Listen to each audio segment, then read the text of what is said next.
దేవునికి మహిమ కలుగునుగాక.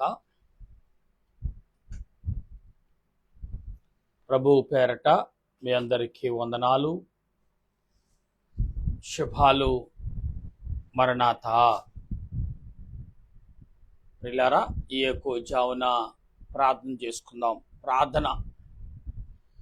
పరిశుద్ధుడా పరిశుద్ధుడా పరిశుద్ధుడా పరిశుద్ధుడా, ప్రేమామయుడా, కరుణామయుడా, దయామయుడా, సృష్టికర్త అయిన మా ప్రభువా, నీ వందనాలు, స్తుతులు, స్తోత్రాలు చెల్లిస్తూ ఈ సమయంలో ప్రభా మరొకసారి సజీవులుగాను, బలవంతులుగాను, శక్తిమంతులుగాను మమ్మల్ని నిలబెట్టి బలపరిచి ఆదరించి ఆయుధపరిచిన ఓ ప్రభువా, నీ వందనాలు చెల్లిస్తూ ఈ సమయంలో నీ నామాన్ని బట్టి ప్రార్థించుటకు, నీ నామాన్ని బట్టి స్తుతించుటకు, నీ నామాన్ని బట్టి నిన్ను గణపరచుటకు భాగ్యం మాకు ఇచ్చినందుకు వందనాలు, స్తుతులు, స్తోత్రాలు చెల్లిస్తున్నాం.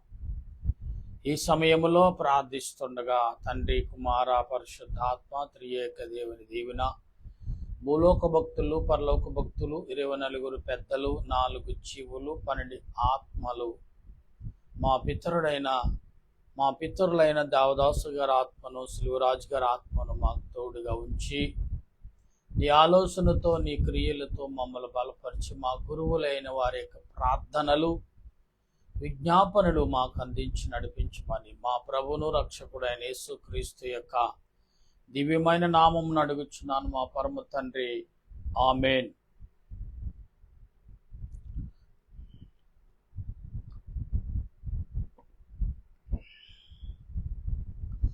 తండ్రికును, కుమారునికును, పరిశుద్ధాత్మకును, ఆది అందును, ఇప్పుడును, ఎల్లప్పుడును, యుగ యుగములో మహిమ మహిమ మహామహిమ, ఘనత, కీర్తి, ప్రభావము ఆయనకే కలుగును గాక, ఆమేన్. దేవా,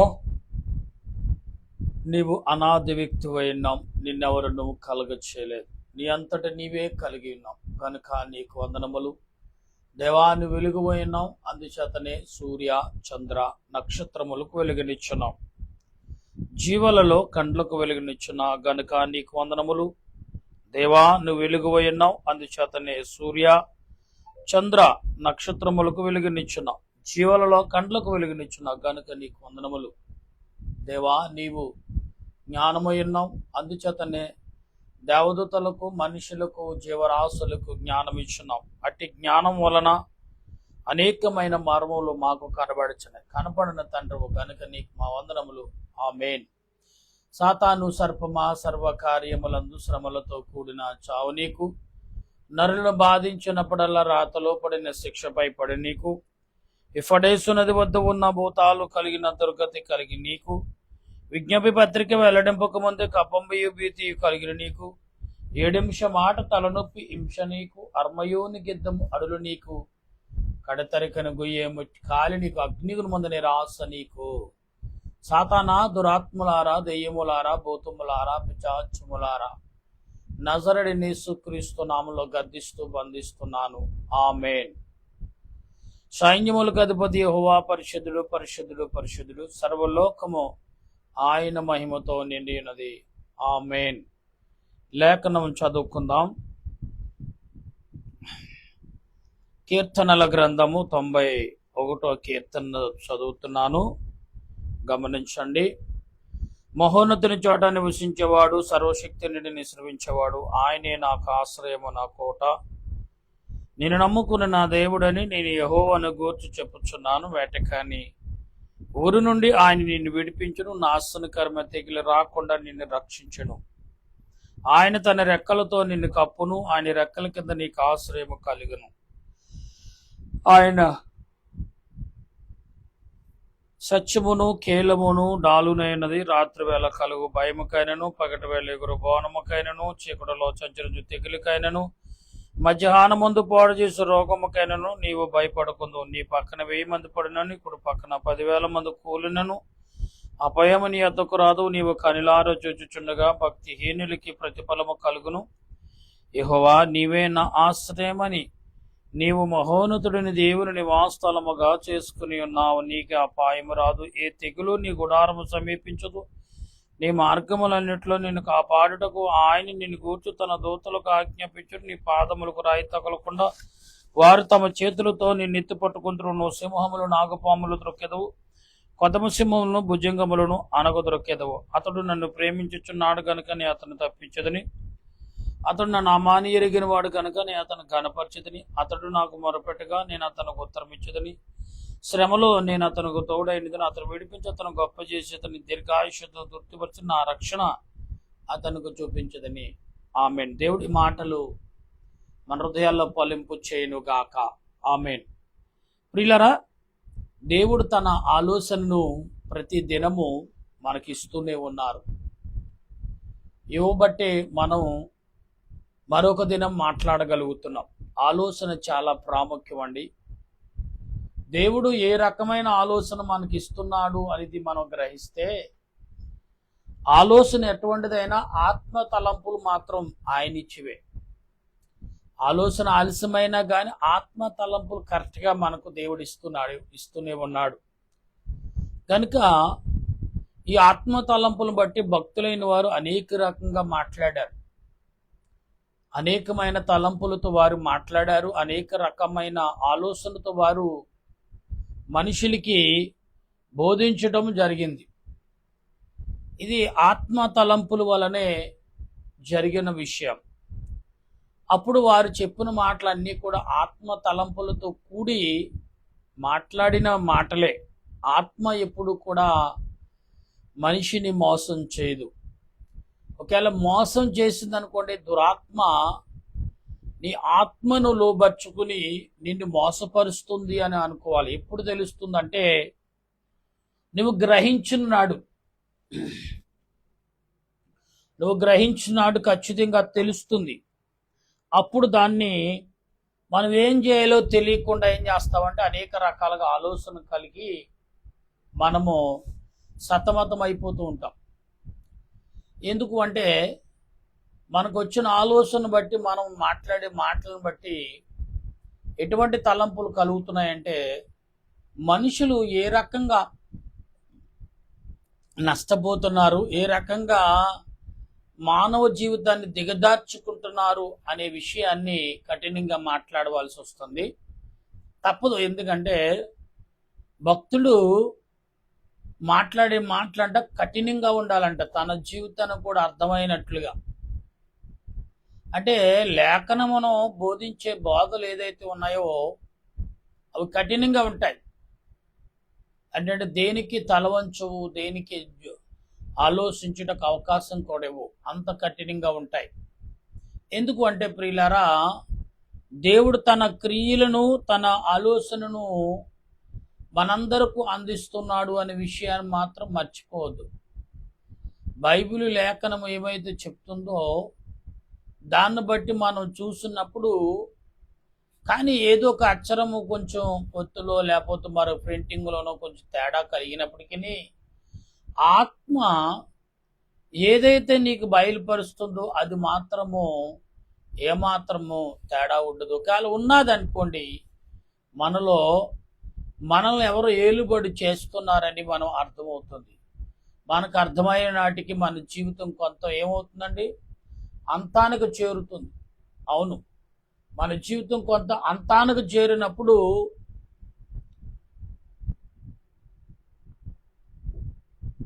మనం అర్థం చేసుకుంటే ఆలస్యమైనప్పుడు, గ్రహించటకు ఆలస్యమైనప్పుడు నష్టపోతాం మనం. అందుకే ఆ నష్టపోకూడదనేదే దేవుడి లేఖనం ఏం చెప్తుందంటే, కుమారులారా కుమార్తెలారా మీరు గ్రహింపగలిగి ఉండండి అన్నాడు. ఆత్మకు లోబడి మనం నడవాలంట. అప్పుడే సాతానును ఎలా జయించాలో ఆత్మ మనకు నేర్పుతుందంట. ఇదేంటంటే ఆత్మ మన దేహంలో ఉండి మనకు నేర్పేటువంటి ఒక్కొక్కసారి మనకు ఆలోచన పుట్టుకున్నప్పుడు శరీరము ఆలోచన పుట్టించకుండా బలహీనతగా పడినప్పుడు ఆత్మ రెండింతలుగా పనిచేస్తుంది. ఒకటి శరీరాన్ని బలపరచడం, రెండు ఆత్మను దేవుని యొద్ద నిలపటము కూడా ఆత్మే నిలుకొల్పుతుంది. ఈ రెండు రకాలుగా పనిచేసేది ఎవరంటే ఆత్మ.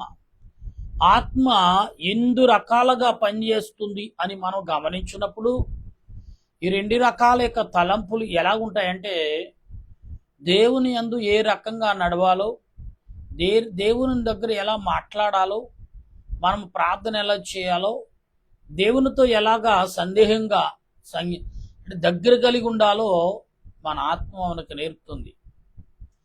ఎందుకు అంటే ఆత్మ తలంపులు చాలా శ్రేష్టమైనవి, ఆత్మ తలంపులు చాలా విలువ కలిగినవి, ఆత్మ తలంపులు ఎవరు కూడా ఊహించలేనివి. కనుక మనం మన పితరులైన వారు, మన గురువులైన వారు ఆత్మకు లోబడి ఎందుకు ఎన్ని మాటలు మాట్లాడుతున్నారు. ఇప్పుడు చాలా మంది కొన్ని పుస్తకాలు రాస్తూ ఉంటారు, దాన్ని వెల్లడి చేస్తూ అంటే డిస్ట్రిబ్యూటర్ చేస్తూ ఉంటారు. అవును, కొన్ని పుస్తకాలు వేలంలో వేసినప్పుడు కొన్ని వేల కోట్ల రూపాయలు కూడా వెళ్తున్నాయి. ఇవాళ అంతగా ఎక్కువగా అమ్ముడుబడింది, ఎక్కువ విలువైనది 300 కోట్ల రూపాయలు పలికిన పుస్తకం ఏదైనా ఉందంటే అది పరిశుద్ధమైన గ్రంథం. ఆనాడు గ్రీకులో అనగా రాయబడిన భాషలో మనకి అనేకమైన భాషలు ఉన్నాయి. అయితే 200 పైబడి భాషలు ఉంటే ప్రియులారా, ఈ 200 పైబడిన భాషల్లో కొన్ని భాషలు ఇంకా ప్రింట్ అవ్వలేదు. కానీ ఆత్మ తలంపులు ఇవాళ మనకి అక్షరాలు కూడా మనం సమకూర్చుకున్నామంటే ఇది ఆత్మ ద్వారానే సమకూర్చగలిగాం.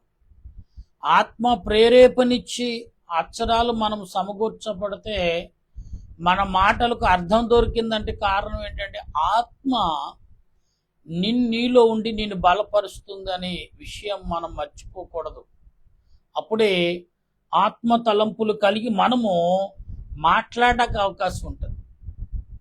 కనుక దేవుడు అంటున్నాడు, నేనే మార్గము, నేనే సత్యము, నేనే జీవము, నేనే సర్వము, నేనే వెలుగై ఉన్నానని ఈ విషయాలన్నీ ఎలాగుంది, ఎలా మాట్లాడాడు దేవుడు అని రాత రూపంలో మనకు అర్థమవుతుంది. అందుకు మనం ఎప్పుడైతే ఆత్మకు లోబడుతున్నామో అనగా మనలోని అంతరాత్మకు లోబడుతున్నామో అది ఎప్పుడూ కూడా నిన్ను పాడు చేయదు, చాలా విలువైన దారిలోకి నడిపిస్తుంది. ఈరోజు మనము ఎక్కువజామున లెగటానికి కారణం కొన్ని అలారాలు ఉన్నాయి. అంటే మనకి మెలకు వచ్చే సమయం, మనం లెగవలసిన సమయంలో మెలకు రాదు, కానీ ముందు కానీ లేకపోతే ఆ సమయం దాటిపోయిన తర్వాత కానీ మెలకు వస్తుంది. ముందు వస్తుంది, ఇంకా టైం ఉందిలే, ఇంకొక అరగంట సేపు ఉంది కదా లెగుద్దాంలే అని పండుకుంటాం. మనం లెగవలసిన సమయం దాటిపోతుంది, దాటిపోయి చాలా సమయం గడిచిన తర్వాత మెలకు వస్తుంది. ఆ సమయంలో సుమారు ఆరాధన పాటలు లేదా సమయం ఉంటే పాటలు పాడుకుంటాం, కానీ ఆరాధన చేసుకుని బైబిల్ పఠనం చదవటం కానీ కొంత వివరణ కూడా అయిపోతుంది ఆ టయానికి. అటువంటి సమయమును మనం వ్యర్థపరుచుకుంటున్నాం. ఆ సమయమును గుర్తించలేక శరీరమైన సంబంధమైన నిద్రలోకి మనం జారిపోతున్నాం.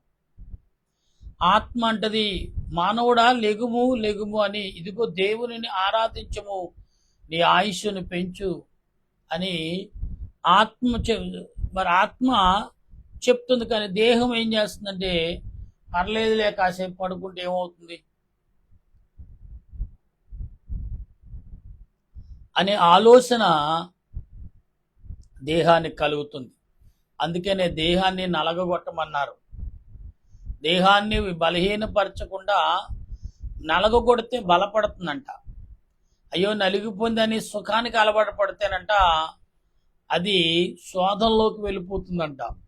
నువ్వెన్నిసార్లు నలగొట్టినా, చూడండి ఒక సామెత ఉంది మనకు, దున్నపోతు మీద వర్షం కురిసినా దానికి పెద్ద తెలియదు అని. అంటే దాని శరీరం పశువు మీద యొక్క శరీరం మందము కాబట్టి దానికి తెలియదు అని అర్థం. పిల్లలు ఎంత వర్షం కురిసినా తినటం ఆపదు, తింటూనే ఉంటుంది. అది ఎప్పుడంటే తన శరీరం అంతా నిండి తన గర్భం అనగా ఆహార యొక్క పేగు నిండి వరకు కూడా తింటూ ఉంటుంది. వర్షం రాని, భూకంపం రాని, ఏదైనా రాని మేత వదిలిపెట్టి వెళ్ళదు. భయంకరమైన అదురు వస్తేనే తప్ప ఆ స్థలం నుంచి తప్పుకోదు. అటువంటిది పశువుకి కనబడుతున్న దృశ్యాలు మనం చూస్తున్నాం.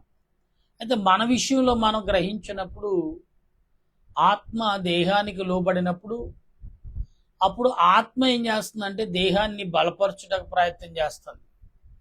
దేహం అంటదంటే కాసేపు ఉండు, ఇంకా టైం ఉంది కదా, ఎందుకు తొందరపడుతున్నావు, కునుకు లాగుతాను, ఈలోగా ఇంకొక కునుకుపోతాను, 10 నిమిషాల నిద్ర వేస్ట్ అయిపోతుంది అని శరీరం చెప్తుందంట ఆత్మతో. సాతానుగాడు పక్కనే భలే దొరికాడులే వీడు అని ఆటోమేటిక్గా మనలోకి రావటానికి ప్రయత్నం చేస్తాడంట. అందుకనే పక్కనే ఉన్నాడు పగవాడు, చెంతనే చేరాడు చెనిగాడు, మెలకుగా ఉండండి ప్రియులారా, మీ మీద కీడుంది ప్రియులారా అంటే పక్కనే ఎప్పుడు కూడా ఎలర్ట్గా ఉంటాడంట. ఎందుకంటే రూపము లేని వాడు ఆలోచన మనలోకి వచ్చిన తర్వాత వాడికి ఆలోచన కలుగుతుంది. మన ఆలోచన బేస్ చేసుకుని మాట్లాడతాడు వాడు దేనికి శక్తి లేని వాడు, మొత్తం శక్తి లేని దేవుడు తీసేసుకున్నాడు. కానీ ఎవరైనా మన దేహాన్ని వాడి లోకంలో వాడుకుంటే వాడికి శక్తి వస్తుంది. మన దేహంను బట్టి మన ఆత్మను బట్టి శక్తిని సంపాదించుకుంటున్నాడు దురాత్మగాన సాతానుగాడు. అందుకే చాలా మంది కూడా ఒక్కొక్కసారి మాట్లాడే విషయాలు ఎలా ఉంటాయంటే, ఇతడు ఎప్పుడు మాట్లాడే కొన్ని ప్రసంగాలు విన్న మనుషులు ఏం చేస్తారు తెలుసా, ఇదేంటి అయ్యగారు ఎలా మాట్లాడుతున్నాడండి, ఎప్పుడు మాట్లాడుండడే అనుకుంటారు. తర్వాత ఏమనుకుంటారు తెలుసా, ఏదైనా మన మంచి కోసమే కదా అయ్యగారు చెప్పేది అనుకుంటారు కొందరు. అయ్యగారు చెప్పేది మన మంచికే, కానీ అయ్యగారిలో మాట తలబడుతుందంటే ఏంటి, అందులో అయ్యగారు కాదు మాట్లాడేది, అయ్యగారిలో ఉన్న ఏదో ఉంది, ఏదో మాట్లాడుతుంది అనుకుంటారు. కొందరు చదువుకి వెళ్తారు, కొందరేమో ఏం చేస్తారు, దాన్ని గుచ్చి ఆలోచించడం మొదలు పెడతారు. ఏంటి ఇలాగన్నాడో, ఎప్పుడు మాట్లాడే ఇలాగా, నా గురించే మాట్లాడాడే, నా గురించి ఎలా మాట్లాడుతున్నాడు, ఎందుకు అవసరం వచ్చింది దీనికి అనే ఆలోచనలోకి మనం వస్తూ ఉంటాం. అంటే ఇది సాతానుగాడు ఏం చేస్తాడంటే, నీ ఆత్మను కూడా మాయపరచడానికి ఎదురు చూస్తాడు. నీలో ఉన్న ప్రాణమును కూడా మాయపరిచి మబ్బుపరిచి వింతగా ప్రవర్తన చేయటకు ప్రయత్నం చేస్తాడు. అదే వింత ప్రవర్తన అంటారు కదా, అది సాతాను వల్ల మాత్రమే జరుగుతుంది. మనకి ఆత్మ, దేవుడిచ్చిన ఆత్మను దేహం వల్ల జరగదు. వాడు నీ శరీరమును ఆవరించినప్పుడు, నీ ఆత్మను లోపరుచుకున్నప్పుడే వాడు ఏం చేస్తాడంటే ఇట్టి క్రియలు, ఇట్టి తలంపులు ఆలోచింపు చేసి మాట్లాడిస్తాడు. వాడు కొన్ని క్రియలు కూడా చేపిస్తాడు. అందుకప్పటి ప్రియులారా, చాలా మంది మనం ప్రార్థన చేసినప్పుడు మొదట దేనికి లోపడాలంటే ఆత్మకు లోపరుచుకుంటా ప్రయత్నం చేయండి. ఆత్మకు లోపడితే ప్రభు నీతో ఉన్నట్టే. ఎందుకంటే ఆత్మ ప్రభుని కోరుకునేది. ఆత్మ ఎప్పుడు కూడా ప్రభుతో ఉండాలని, ప్రభుతో నడవాలని, ప్రభు మాటలు వినాలని, ప్రభు మాటలు ఉచ్చరించాలని, ప్రభు మాట ప్రకటించాలని ఆత్మ కోరుకుంటుంది. కానీ శరీరం మాత్రం ఎంత పని పట్ల విశ్రాంతి లేక నలిపేస్తున్నాడు నన్ను అని కాళ్ళనొప్పి కీళ్ళనొప్పి వచ్చినప్పుడు నరుడిని చూసి ఆనందపడేది ఎవరైనా ఉన్నారంటే దురాత్మే. శరీర వ్యాధితో నువ్వు బాధించబడితే వాడు ఆనందపడతాడు. ఆత్మతో సంతోషం కలిగి చక్కగా కేరింతలు కొడితే వాడు నీలో ఉండలేడు. అందుకే దేవుడు అంటున్నాడు, ప్రభు అంటారు, ఆత్మ లేనివాడు నావాడు కాదు, ఆత్మకు లోబడన్నవాడు దేవుడు అంటే నావాడు కాదనేస్తున్నాడు ఆయన. ఎందుకని, ఆత్మను మనం చూసే విధానములో చూడకపోతే ఆత్మ మనలో నుంచి వెళ్ళిపోవటానికి అవకాశం ఉండదు. అప్పుడే మనిషి నిష్ప్రయోగుడు అయిపోతాడు. నిష్ప్రయోగం అయిపోతున్న వాడి ఆలోచన, వారి తలంపులు కూడా ఇంకా లాభం లేదు, వీడి నరకానికి వెళ్ళిపోతాడని దేవదూతలు వదిలిపెట్టేస్తారు, పరిశుద్ధులు వదిలిపెట్టేస్తారు. అప్పుడు నీ మాట, ఈ లోకంలో ఒక సామెత ఉంది కదా, ఏమంటే కుక్క చింపిన ఇస్తరాకు. ఇస్తరాకు ఎందుకు చింపుతాయి కుక్కలు? దాని మీద ఆహారం ఉండదు, రుచిగల ఆహారమును ఆస్వాదించుటకు ఏం చేస్తాయని కుక్కలు ఒకరి మీద ఒక దాని మీద ఒకటి కొట్టుకుంటూ అది నాది ఇది నాదని ఇస్త్రాకుని చింపుతాయి. అదే కుక్క చింపుని ఇస్త్రాకులు అంటారు. అన్ని బెజ్జాలు ఉంటాయి దానికి, అన్ని ఏ రక అట్టాకులాగా ఆకులాగా కనపడదు, ఇస్త్రాకు చింపబడుతుంది అనే విషయంలో మానవ యొక్క జీవితాన్ని కూడా సాతానుగడు చిన్న బందరం చేస్తాడు. ఇప్పుడు మనం మాట్లాడుకున్నట్టుగానే చేస్తూ ఉంటాడన్నమాట. అందుకే మనం ఏం చేయాలంటే 100% ఆత్మకు లోబడి పనిచేయండి, ఆత్మకు లోబడి మాట్లాడండి, ఆత్మకు లోబడి ప్రవర్తించండి. ఆత్మకు లోబడి నువ్వు జీవించినప్పుడు సాతానుగాడు నీ దరికి రాడు. నీ దరికే కాదు, నీ కుటుంబం దరికి కూడా రాడు.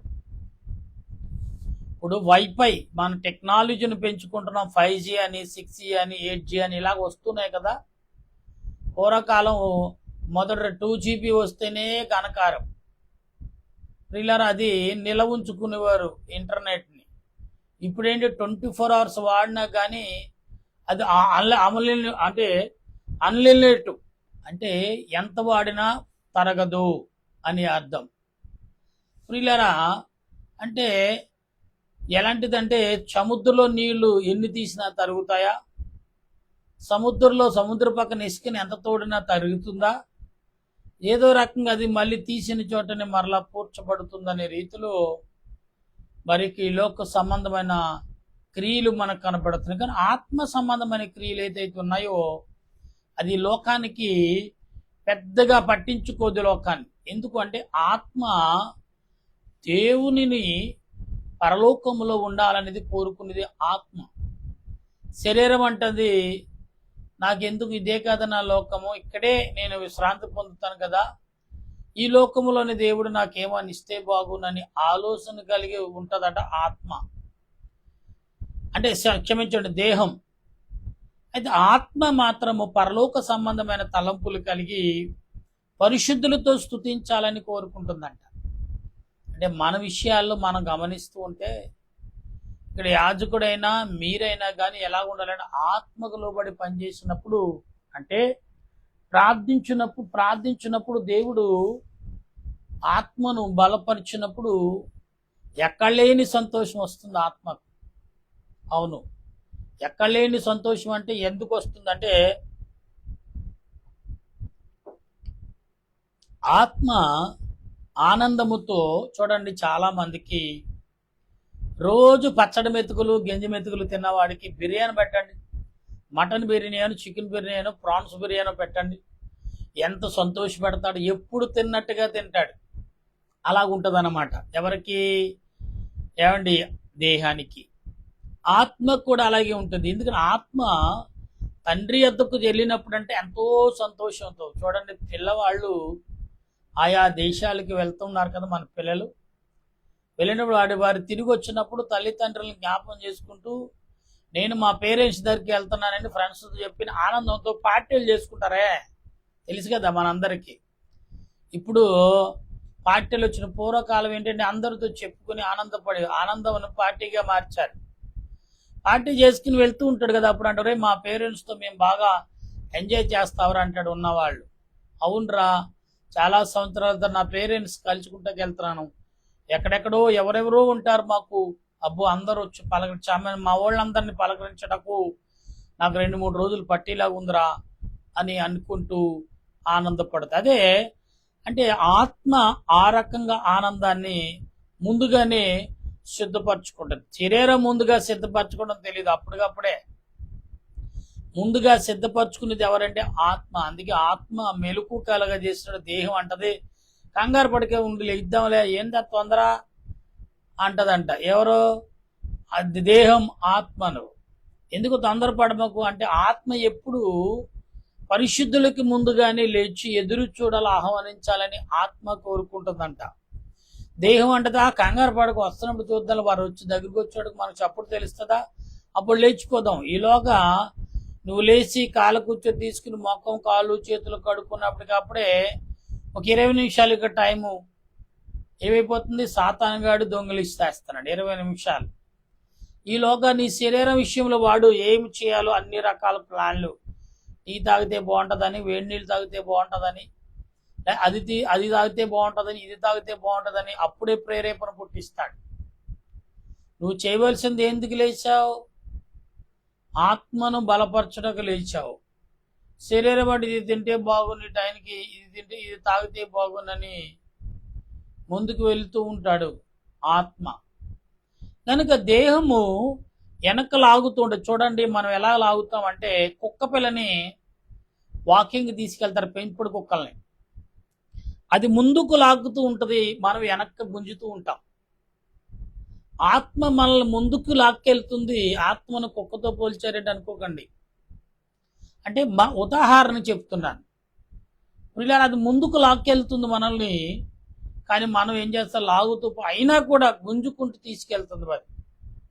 అవును, కొంచెం బలమైన కుక్క అనుకోండి, యజమాని ఇడిచికిపోతుంది, అంత బలమైన కుక్క అయితే. ఎందుకంటే అవతల దానికి అయితకి ఏదో ప్రమాదకరమైనది, ఏదో వాసన కనబట్టింది, దాని కొరకు పరిగెడుతుంది.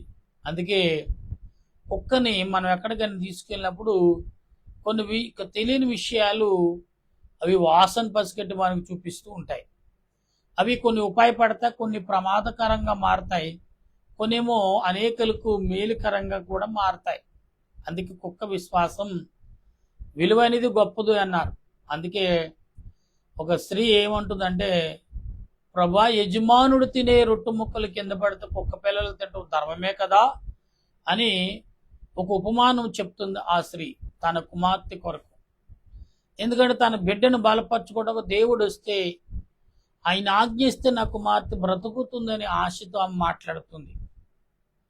అంటే ఎంత దీన స్థితితో ఎంచుకుందంటే, ఎంతో విశ్వాసంతో ఎంచుకుంది. అందుకే కుక్కకున్న విశ్వాసం మనుషులకు ఉంటే బాగును అనే మాట మనం గమనిస్తాం. కానీ నిజమేనండి, ఒకే వస్తువు మరి భారీ వస్తువు ఉన్నప్పటికీ ఒక్కొక్కసారి ఒక్కొక్క సమయంలో దాన్ని బొట్టముప్పులుగా లాగితీయడానికి ప్రయత్నం చేయాలి. అంటే అన్బ్యాలెన్స్లో కూడా దాన్ని మనం పట్టుకోవడానికి ప్రయత్నం, అప్పుడే మనకు ఒక బ్యాలెన్స్ దొరుకుతుందంట ఆత్మకు, దేహానికి. అన్బ్యాలెన్స్ అంటే పట్టుకనట్టు కూడా దాన్ని గమనించుకుంటూ ఉండాలి.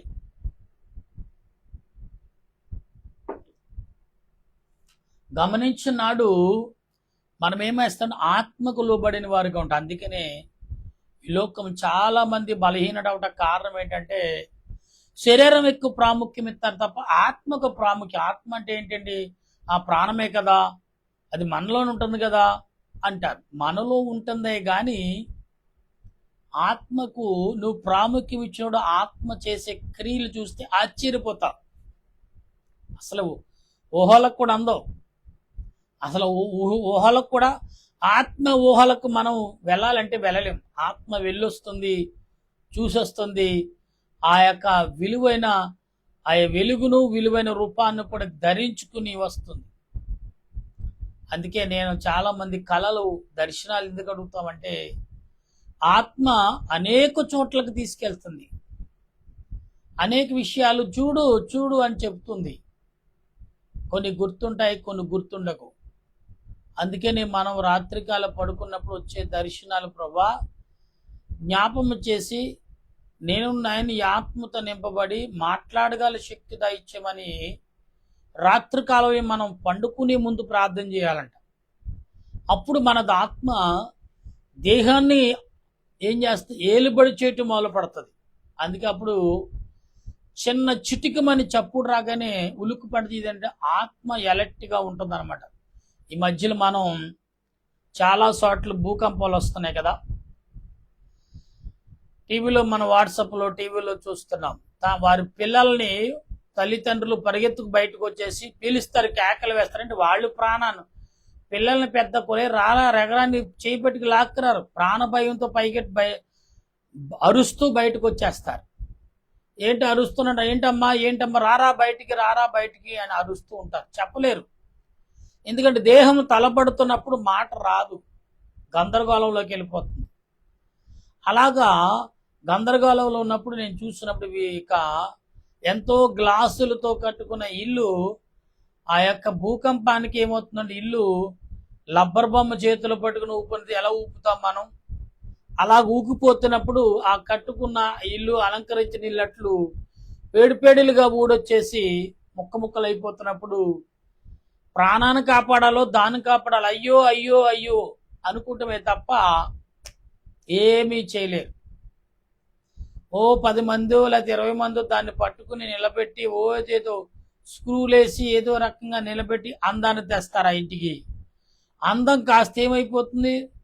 ఏమంటే ఏదో మన సామెత ఉంది కదా, బూడిదలో పోసిన పన్నీరు, పన్నీరు బూడిలో పోతే ఎత్తుకుంటాకు ఉండదు కదా.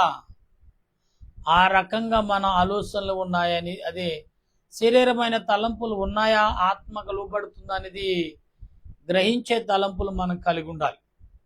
ఎందుకు అంటే ప్రియులారా, దేవుడు తన ప్రణాళికను నీ పట్ల నా పట్ల చూపుచున్నాడు అనే విషయాన్ని మనం గ్రహించాలి. అప్పుడే ఆయన ఎడల మనము విధేయత కలిగి ఉంటాం, ఆయన ఎడల విశ్వాసం కలిగి నడుచుకుంటాం. కనుక ఈరోజు కీర్తన గ్రంథకర్త అయిన దావీదు గారు చెప్పిన మాటలు, నేను మహోన్నతుని చోట నివసించాను, సర్వశక్తి నీడని విశ్రమించాను, ఆయనే నాకు ఆశ్రయము, నా కోట, నేను నమ్ముకునే నా దేవుడని నేను యెహోవాను గూర్చి చెప్పుచున్నాను. ఎప్పుడు చెప్పాడు ఆయన? ఎప్పుడు గ్రహించాడు దేవుడిని అంటే, ఆత్మగా దేవుడు నేను బలపరిచినప్పుడు నేను బలపడుతున్నానని ఎప్పుడు గ్రహించాడంటే, తన దేహము రెండింతల బలాన్ని సంపాదించినప్పుడు గ్రహించాడు దావీదు గారు. అందుకని నా ప్రాణమా తినుము తాగుము అని అనకుండా ఏమన్నాడు? దుప్పు నీటి కొరకు ఆశపడినట్లు నా ప్రాణము దేవుని కొరకు ఆశపడుచున్నది, త్రష్టకొనుచున్నది అన్నాడంటే ఎంతగానో ఎదురు చూస్తుంది అన్నాడు. అంటే ప్రియులారా, ఈ మాటకి దేవదాసయ్య గారు అన్నారు, ఆత్మ ఉత్సాహముతో కేరింతలు కొట్టాలయ్యా, దేహము కాదు. అందుకే ఆత్మకు కేరింతలు కొట్టినప్పుడు దేహం ఆటోమేటిక్గా నాట్యం చేస్తుందంట.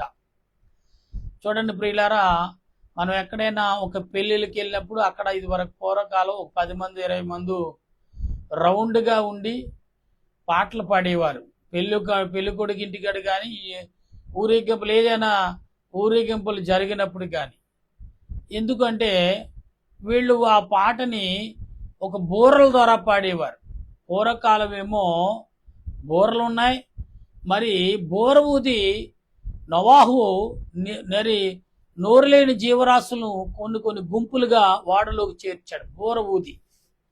ఆ బూర గుర్తు ప్రభు పిలుస్తున్నాడు మిమ్మల్ని అనే ఒక సంకేతాన్నిచ్చి వాటిని పిలిచి గ్యాదర్ చేశాడనే విషయాన్ని మనం గమనించాలి. నా ప్రియ దేవుని బిడ్డలారా, ఆత్మ తలంపులు ఎంతో గొప్పవండి, మనం ఊహించలేం. ఆత్మ కోరుకునే కోరికలు ఎలాంటివంటే చాలా సింపుల్ కోరికలు. చాలు, సరిపోతుందా అనుకోదు, ఇంకా ఏదో ఎతుకుతుంది. శరీరం అంటే చాలా ఏళ్ళకి సమయం ఎంత అవుతుంది చూసావా అని సమయమును వెతుకుతుందంట.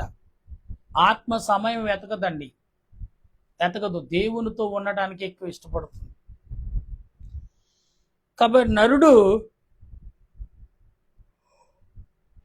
చేయవలసిన పనులు ఏమున్నాయంటే, నరుడు మొదట చేయవలసిన పని ఆత్మను బలపరుచుకునే పని. అవును, ఆత్మను బలపరుచుకునే పని ఎప్పుడైతే నరుడు చేస్తున్నాడో అప్పుడు నరుడికి ఏం దొరుకుతుందంటే గొప్ప విషయమును దొరుకుతుంది. అదే ఆత్మతో ఎలా ఉండాలి, ఆత్మను ఎలా బలపరుచుకోవాలో నరుడికి దొరుకుతుంది ప్రియులారా. అందుకని మనం ఏం చేయాలంటే ఆత్మకు లోబడే విధముగా మనం మాట్లాడగలిగి ఉండాలి. అప్పుడే ఆత్మను మనం బలపరుచుకునే వారు కూడా. ఆత్మ లేనివాడు నావాడు కాడంటాడు దేవుడు. అంటే దాని అర్థం ఏంటి? ఆత్మను బలపరుచుకోలేని వాడు అసలు నా బిడ్డ ఎందుకు అయ్యాడు అంటాడు.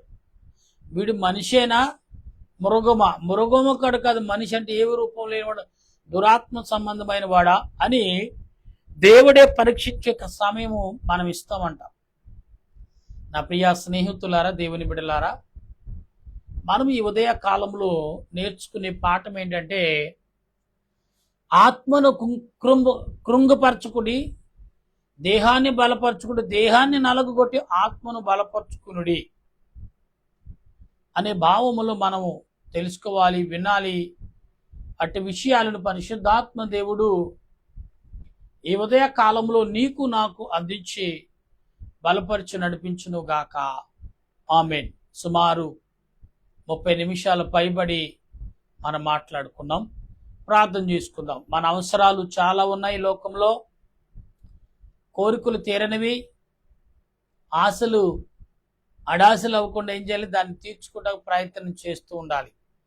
శరీరం ఒకటే సాధించలేదు, ఆత్మకు లోబడినప్పుడే శరీరము సాధించుకోగలదు. అందుకని నా ప్రియ దేవుని బిడ్డలారా, ఆత్మకు లోబడండి, శరీరాన్ని బలపరచుకోండి, ఆత్మను శరీరం వ్యాకం చేసి మీరు ప్రయత్నం చేయండి.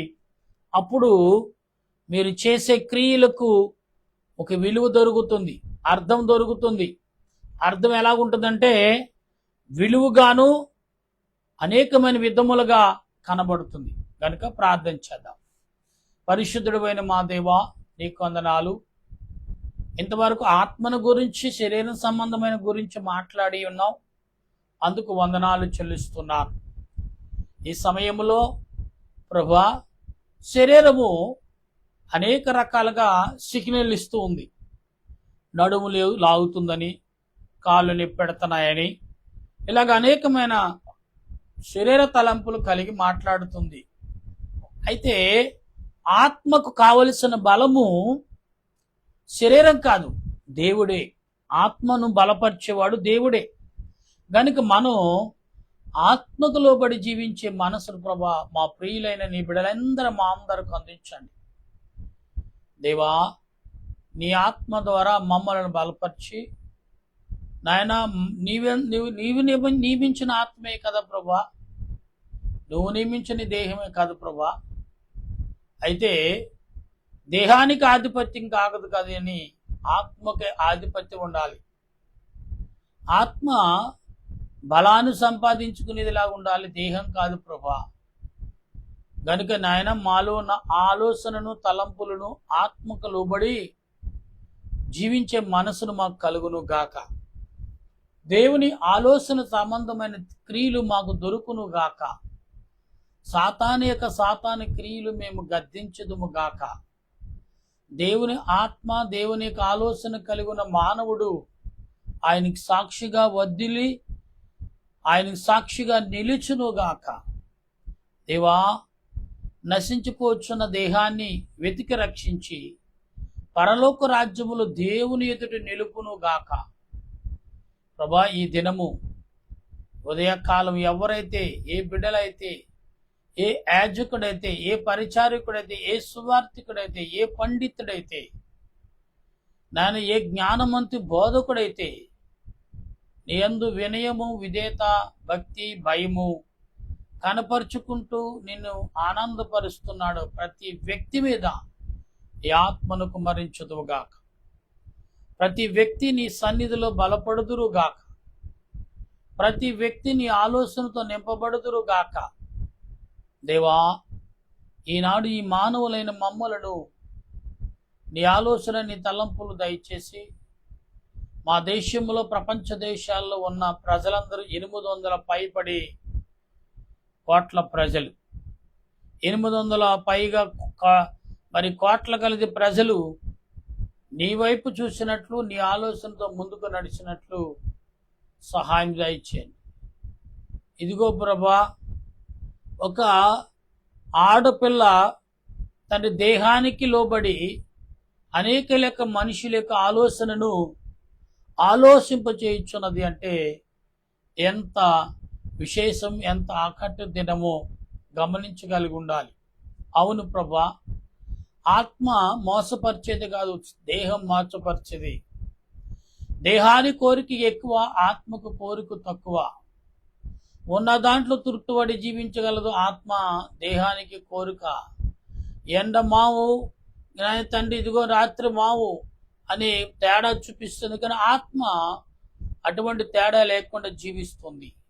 కనుక దేవా, నీ ఆత్మకు లోబడి మేము జీవించే కృపను మాకు దయచేయమని ప్రాధేయపడుచు ఈ ఉదయ కాలంలో ప్రభా ఎవరైతే పెళ్లి రోజు, పుట్టినరోజు, షష్ఠపూర్తి ఆయా శుభకార్యములు జరుపుకోటకు సిద్ధపడుచున్నారో నీ ఆలోచన, నీ తలంపులను మాకు దయచేయమని, నీ ఆలోచనతో మమ్మల్ని నింపమని, నీ ఆలోచనతో మమ్మల్ని సిద్ధపరిచి నడిపించమని ప్రభా ఈ దీన దాసుడు నన్ను, నా కుటుంబాను, నా స్నేహితులు, నా బంధుమిత్రులే కాకుండా నాతో పాటు ఎక్కువించిన ఈ యొక్క ఇంటర్నెట్ ద్వారా ఎందరైతే ఈ మాటలు వింటున్నారో వారందరి మీద నీ ఆత్మను కుమ్మరించుదువు గాక.